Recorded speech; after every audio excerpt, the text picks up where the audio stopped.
Bismillahirrahmanirrahim. Assalamualaikum warahmatullahi wabarakatuh. Alhamdulillahi rabbil alamin wa bihi nasta'inu ala umurid dunya waddin. Assalatu wassalamu ala asyrafil anbiya'i wal mursalin sayyidina wa maulana Muhammadin. Amma ba'd.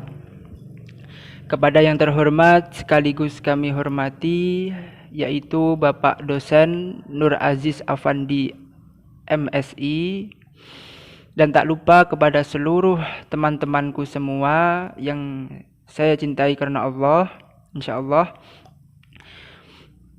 Baik, teman-temanku semua, pada pertemuan kali ini, yaitu pada mata kuliah Psikologi Transpersonal, kami dari kelompok 4 ingin membawakan materi yang berjudul Pengaruh Zen terhadap transpersonal. Di sini nanti saya tidak sendiri, saya ditemani oleh 2 orang cewek, yaitu Mbak Putri Lailatus Suaibah dan Mbak Siti Nurfadilah.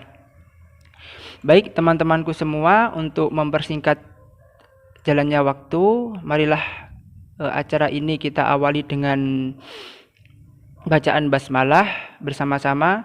Bismillahirrahmanirrahim.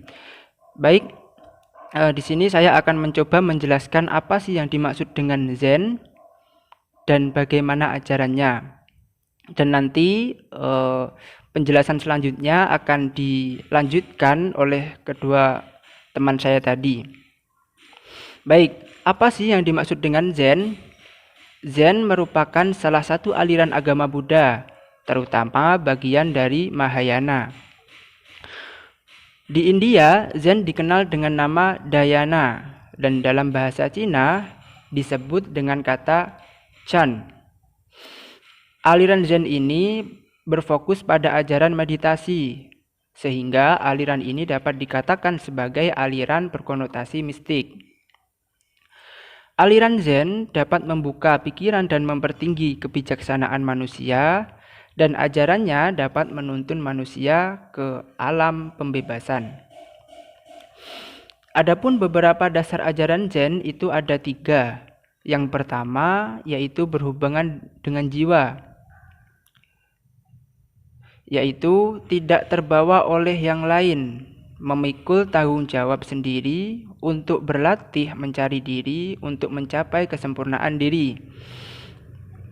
Yang kedua yaitu berhubungan dengan pengetahuan. Aliran Zen ini menganggap pengetahuan adalah musuh terbesar bagi manusia itu, sebab pengetahuan akan menyeret orang-orang untuk memiliki perbedaan. Ajaran Zen mencoba memecahkan ketergantungan orang-orang pada pengetahuan. Dan yang terakhir atau yang ketiga yaitu berhubungan dengan kehidupan. Ajaran Zen bukan suatu untuk dibicarakan atau dipelajari, melainkan ajaran ini adalah sesuatu untuk menolong manusia mengubah kehidupannya. Baik, mungkin itu yang dapat saya sampaikan. Untuk penjelasan selanjutnya akan dilanjutkan oleh kedua orang teman saya tadi. Terima kasih. Baik, saya akan menjelaskan bab selanjutnya, yaitu transpersonal. Nah, transpersonal berasal dari kata trans yang artinya melampaui dan kata persona artinya topeng. Jadi, transpersonal bermakna sesuatu yang melampaui gambaran manusia yang nyata atau yang terlihat. Psikologi transpersonal ini merupakan gerakan baru psikologi yang sedang berkembang dalam orientasi humanistik yang secara khusus berhubungan dengan aspek-aspek aktualisasi diri. Nah, menurut Lacui dan Shapiro, psikologi transpersonal adalah studi tentang potensi kemanusiaan yang tertinggi berkaitan dengan spiritualitas dan kesadaran transendental.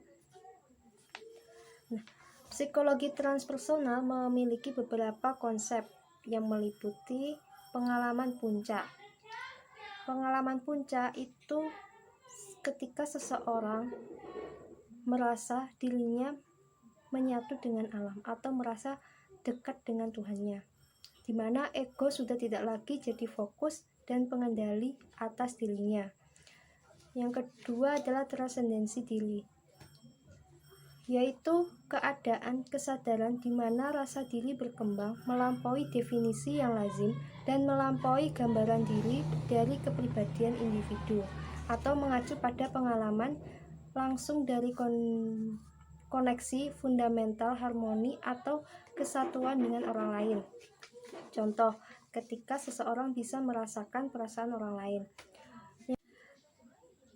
Yang ketiga adalah kesehatan mental, yaitu kemampuan dalam menghadapi tuntutan lingkungan dan resolusi konflik pribadi dengan kesadaran, pemahaman diri, dan pemenuhan diri.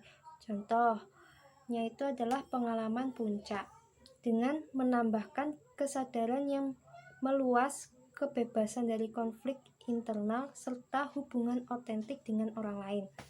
Yang keempat adalah kebangkitan spiritual, yaitu pengalaman mengganggu yang dihasilkan dari pengalaman spiritual. Dalam proses kebangkitan spiritual ini cenderung untuk mengembangkan apresiasi baru terhadap semua bentuk kehidupan dan pemahaman baru bagi penyatuan terhadap segala sesuatu. Yang kelima adalah suatu pengertian yang memasukkan banyak konsep psikologi dan filsafat ke dalam kerangka transpersonal. Yang keenam adalah meditasi, di mana meditasi ini adalah metode atau praktik untuk memusatkan atau menenangkan proses-proses mental dan memupuk keadaan transpersonal, atau sebagai alat relaksasi dan teknik psikoterapi. Zen sebagai ajaran spiritual agama Buddha memiliki pengaruh terhadap psikologi transpersonal seseorang yang bertumbukan tentang bagaimana cara untuk melihat inti diri. Dan dalam ajaran Zen ini terdapat seni atau cara untuk melihat inti diri. Yang pertama adalah dengan meditasi. Meditasi merupakan tonggak utama dalam ajaran Zen. Meditasi untuk pencerahan. Meditasi dalam Zen adalah menyatukan diri yang terbatas dengan diri yang tidak terbatas yang berada tidak jauh dari diri sendiri. Yang kedua, pencarian di dalam, yaitu melepas segala konsep dan kata. Yang ketiga, pengalaman langsung. Dalam Zen menuntut pengalaman langsung, bukan hasil dari pemikiran teori atau hasil dari menjalankan suatu ritual tertentu. Yang keempat, laku, bukan filsafat. Zen adalah laku, bukan filsafat. Zen adalah zazen, yaitu dengan duduk diam, punggung lurus, buka mata hati, masuk ke dalam diri yang diwujudkan dengan bentuk meditasi. Kesadaran Hisryo atau menjadi sederhana. Hisryo sendiri memiliki arti kehidupan yang sederhana. Dalam Zen, kesadaran yang seharusnya dimiliki manusia adalah menuntut untuk hidup sederhana, memandang dunia. Inilah kenapa ajaran Zen memang sulit dilakukan bagi kebanyakan orang, karena kita dituntut untuk tidak berlebih-lebihan dalam menjalani kehidupan dunia. Yang keenam adalah jalan tengah. Zen mengajarkan untuk tidak terlalu ekstrem dalam hal apapun. Zen berupaya mengembalikan kita pada hakikat kesatuan. Hakikat kesatuan dari segala sesuatu dan menyintesiskan keseluruhan dari kita pada suatu kondisi yang seimbang. Yang ketujuh, musotoku, berhenti mengejar. Zen mengajarkan melakukan apapun tanpa pamrih dan tanpa memandang bulu, tanpa memikirkan hasil lebih dahulu atau keuntungannya. Menjalankan sesuatu sebagai suatu dharma merupakan sesuatu yang harus dilakukan oleh seorang Buddha.